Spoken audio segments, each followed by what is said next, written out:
Welcome to today's fresh manna. Displacement for replacement.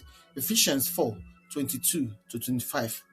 Concerning the kind life una dey live before, when say make una throw away that bad spirit when they make una dey do bad things, and make una dey think better things for una mind.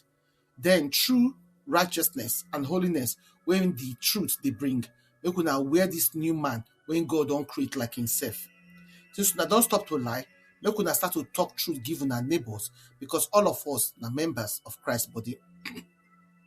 This thing creates clear picture of biblical road when they lead to real and lasting transformation. It shows us clearly from scripture say God know they remove something for our lives without replacing them with something better. True change always requires two things. Something must go and something better must come taking place. One of the most practical spiritual principles for Bible now this one. Anything when come out must get replacement. God don't they call us make we empty ourselves without filling us with something greater. This pattern, displacement for replacement, they run through the whole Bible, and it show how believers they grow, overcome, and waka for lasting freedom. Jesus explained this principle well for Matthew 12:43-45. He talk about one unclean spirit when leave human, leave person, can't enter, can't come out, can't come back again. When the spirit return, he sees the house clean, then sweep him, then arrange him, but he empty. Because the place empty, the spirit can't go bring other seven spirits when was pass him, they can't enter again. The condition of the person can't they worse than way they before. This one is serious. Deliverance without discipleship, they dangerous. Empty space not be neutral. When something bad come out, something from God must take in place. In presence, truth, and spiritual practice, when go keep the heart steady. This same part I show again for Paul teaching about spiritual growth. Believers there don't tell us make we put off the old self, renew the mind, then put on the new self. You see the order: removal, renewal, replacement. Paul not just make we stop to sin, he show the replacement. Because when you think about them, lies, you must replace lies with truth. You must replace anger with reconciliation. You must replace stealing with generosity. You must replace everything bad when they happen with waiting supposed to work. Corrupt speech must come out, make you use a better word to build up people. You must replace bitterness with kindness and forgiveness. The gospel don't leave us empty. It fill us with new ways to live. This principle show for the Old Testament too. When Israel leave Egypt, God not just remove them from slavery. He replaced their identity as slaves with covenant identity as in special people. When idols and they destroyed, people come build altar for God for their place. When Joshua leads Israel enter the promised land, they not only remove the nations when they there, but they also establish God worship, laws, and lifestyle for the land.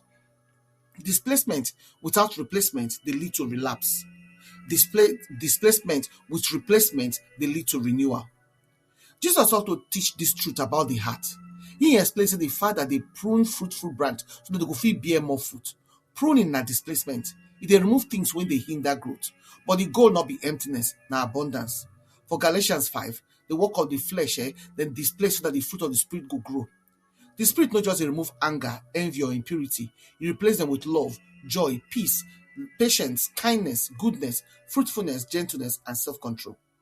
Transformation not be subtraction alone, not divine addition. Even spiritual disciplines follow the same pattern.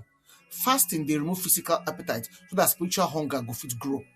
Worship, they remove fear and they replace them with reverence for God. Gratitude, they remove anxiety and replace them with trust. Meditation on scripture, they remove lies and replace them with truth. Every spiritual discipline removes something and replace them with something better. Why this one matter? Because many believers they experience breakthrough and later setback. They go stop bad habits but no cultivate holy habits. They reject lie but they no practice truth. They live toxic relationship but they no build healthy community. They receive deliverance but they no follow discipleship. The result na empty house, clean but empty, arranged but unguarded. But God desire not be just to free us from something no. He want to fill us with someone. The greatest replacement are the Holy Spirit. He said they make we they filled with the Holy Spirit. This not be one-time experience, not continuous lifestyle. The Spirit remove fear and replace them with power, love, and sound mind. He remove condemnation, replace them with assurance. He replace the old life with the new life of Christ. When the Spirit fill the house, the empty the enemy no go get space to return. Displacement for replacement na God's strategy for lasting transformation. Na the rhythm of sanctification, na the pattern of spiritual maturity, na the pathway to lasting freedom. When God remove, He restore. He uproot, but He also plant. He empty, but He also fill. And when God fill, He dey fill to the overflow. Reflection question: which area of your life na God want make you remove something, but you never replace am with something godly yet? Which spiritual discipline, prayer, meditation on the scripture, worship, or fasting fit become healthy replacement for this season for you? How inviting the Holy Spirit to fill the house will change the way you dey handle your daily habits and decision? Make your prayer come be, Father, thank you for the wisdom inside your word. Remove everything inside me wey no represent your heart, and fill every empty space with your spirit, your truth, and your character. Make my life become house wey be your presence, when your presence full and occupy, in Jesus' name. Amen. We dey invite una make una prayerfully consider partner with us to continue to spread the gospel and touch more lives. You fit support this issue by sharing this message on your platforms and with your contact to spread the word. You fit sow a financial seed to help us continue the work of the ministry to reach more people for Christ. You fit follow us on our Fresh Manna channel dem. For Telegram, na Fresh MDivo. For WhatsApp, na Fresh Manna channel. For blogger.com, na Fresh Manna. Or if you email us for twomenoflight@outlook.com. Your partnership make a real difference, and together we fit impact lives for God's kingdom. We appreciate una generosity and una support. Una do.